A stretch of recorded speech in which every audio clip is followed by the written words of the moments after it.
Vedeli ste, že táto scéna vo filme Candyman bola inšpirovaná skutočnosťou?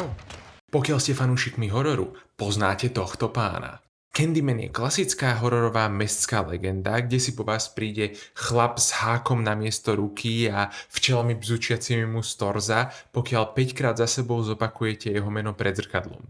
Nightmare Fuel?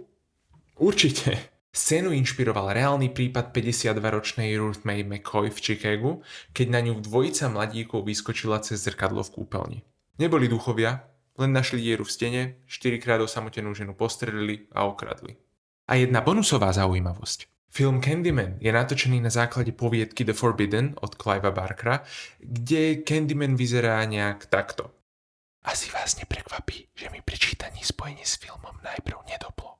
Film je stiahnutý viac do gotického romancu a históriou rasových problémov v Spojených štátoch, kdežto poviedka je viac filozofická a s gotickým romancom to nemá absolútne nič. Lebo ono to nie je príbeh o strašidle zo zrkadla, ale o triednych rozdieloch v spoločnosti. Zameriava sa na atmosféru chudobného sídliska v Liverpoole a izoláciu jeho obyvateľov vo vlastnej uzavretej komunite, ktorú outsideri jednoducho nepochopia. Candyman reprezentuje ich drsný život, nebezpečenstvo, špinu, brutalitu.